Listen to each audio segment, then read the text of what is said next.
Assalamualaikum warahmatullahi ta'ala wabarakatuh, and good day everyone. Greetings to everyone. Inshallah, my name is Muhammad Afiq. Okay, for today's session, we will learn about topic number 8, which is online application for halal certification. Okay, so online application is one of the very important process for applying a halal certificate in Malaysian halal certification scheme. JAKIM provided a website specifically, okay, for submitting online application, uploading relevant documents. Okay, in the website we call it as My-e-Halal. Okay, so My-e-Halal is the portal, okay, for the process of online application is being done.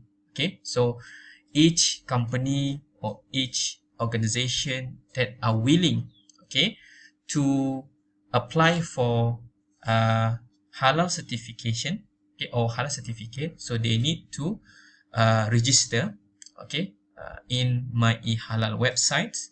But of course they need to prepare, okay, with the documentation at place so that it will become more easier.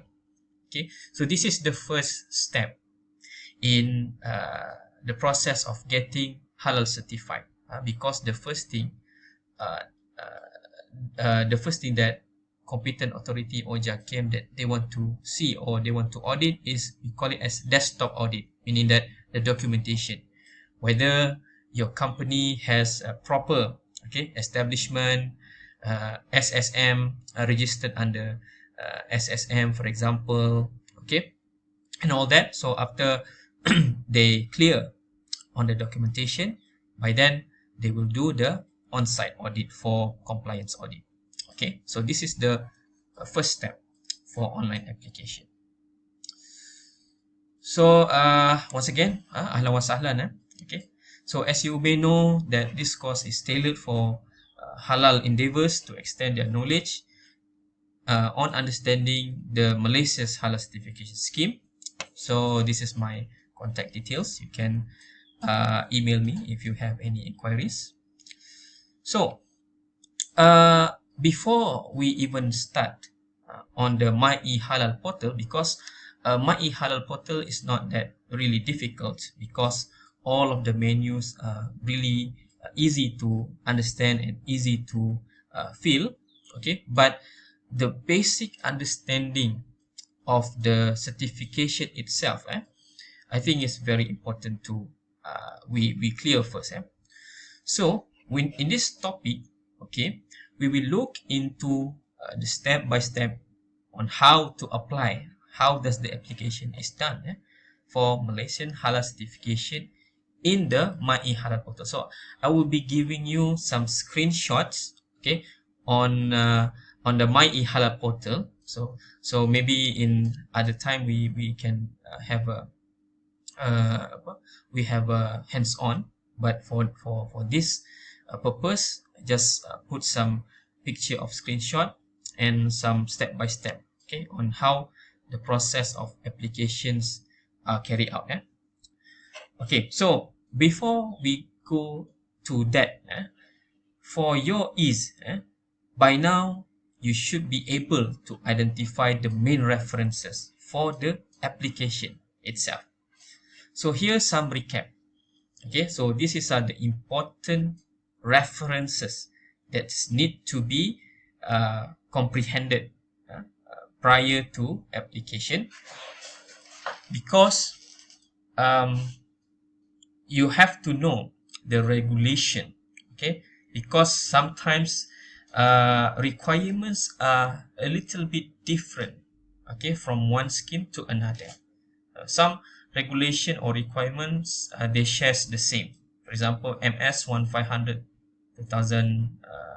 2019, for example, for food, drinks, products. It might be differ from MS2 400 for logistics. So that's why we need to understand what are the main documents that we need to we need to refer.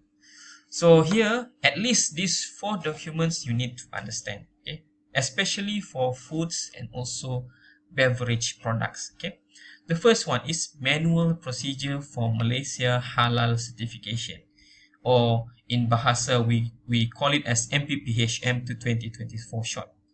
So before you even apply for halal certificate, you have to read this manual procedure. This will help you a lot, because in this manual procedure it explains about what are the general rules, what are the specific requirements, the general requirements, the types of NCR. These are the things that need to be understand by the applicant, and some of the clauses requires organization to establish, okay, prior application. Okay, the second one is Malaysian Halal Management System, or in short, which is MHMS 2020. So you have to differ and you have to identify what is the role of these different references. Okay, so the first one here we just explained earlier is particularly for the requirements, okay, for the application. This second one, MHMS, is the references for establishing internal halal committee. Okay, internal halal committee for your company, for a company. So this is the updated version, okay, 2020. This is the latest one. So you have to identify, okay, which category of industry that you are in. For example, we have a small industry, micro industry, medium or big industry. So JAKIM has different requirements, sets of requirement. Okay, so for micro and small, okay, they have certain elements, okay, that fulfilling the objective of internal halal committee or internal halal control system. For the big one, big industry and also medium industry, so they are required to establish HAS, for example, Halal Assurance Management System. So this document explain on what are the components, what are the things that need to be set up, okay, to establish internal halal control system ataupun or internal halal committee, okay, IHC. Okay, this is also important because this MHMS explain what are the requirements. For example, in order to establish internal halal committee, so a company must have a person who successfully attended halal executive program. Okay, halal executive program that organized by pusat latihan or training provider, which is approved under the HPBO Halal Professional Board. This is very important. This is one of the requirements. Okay, and then number 3, okay, you need to identify which Malaysia standards that applies pertaining to your scheme. Okay, for example, MS 1500 2019, of course, this is for food and beverages products. So we have other scheme as well, which they have their own, okay, halal standards pertaining to the scheme. We have, for example, consumer goods, consumer products. We have pharmaceuticals. We have cosmetics, personal care. We have what else? We have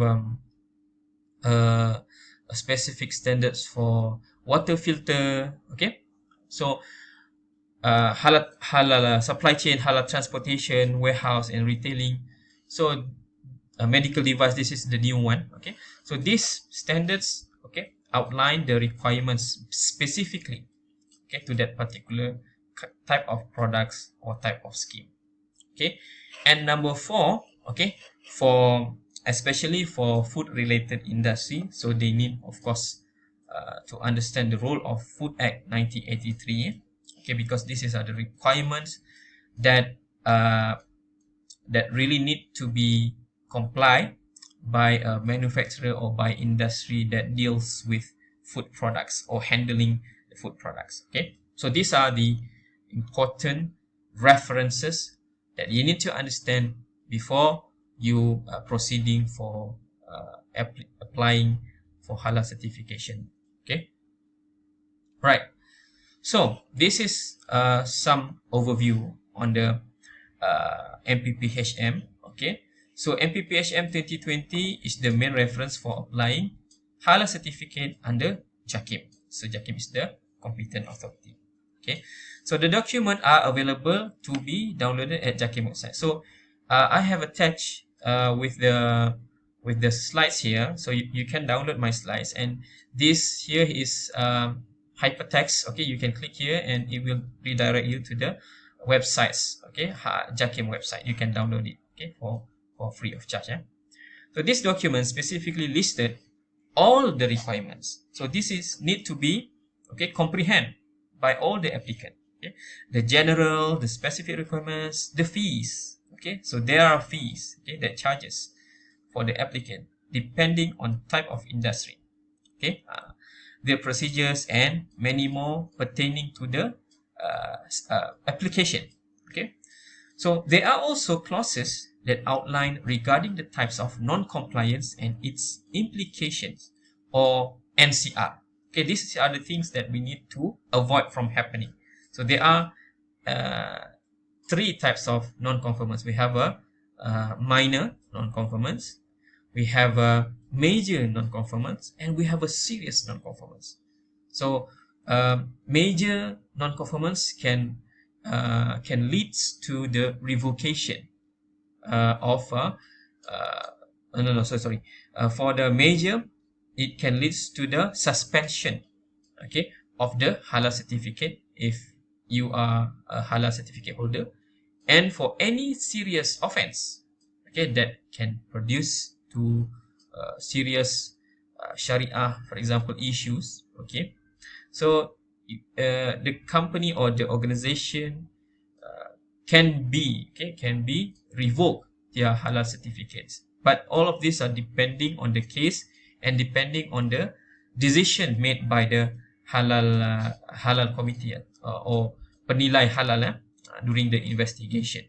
Okay, so these are the things that we need to really understand, so that we don't do this. If not, we will get NCR and the consequences of the or implication of the NCR if it is not rectified in accordance to the time stipulated. So these important tips here: before considering to apply for halal certification, organization must ensure that they have met stated requirements. Okay, right. So the second one is Malaysian Halal Management System, MHMS. So this is the screenshot of that document. For the time being, only in Bahasa that has been published. Still waiting for English anytime soon, inshallah. Okay, you can download it freely. In the same website as well. So this document specifically listed all the requirements for establishing internal halal control system, or IHCS. This is for small and also micro industry, because the industry is not so big. They have a limited workforce. So JAKIM set the requirements that in line with the capacity, with their capability. They cannot be similar with the big industry. Of course, for big industry, we have Halal Assurance Management System, or HAS. So this include the requirements and procedures to develop internal halal committee, IHC. These are the people who run for halal assurance system.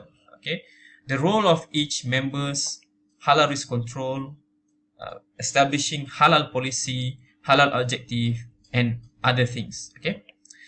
Important tips: please check the requirement of MHMS based on the capital size of your company. Whether you are considered as micro and small, or medium or big industry. So different requirement is set for these two categories. So for today, so we end here for this lesson. So we will continue in other time for this topic, inshallah.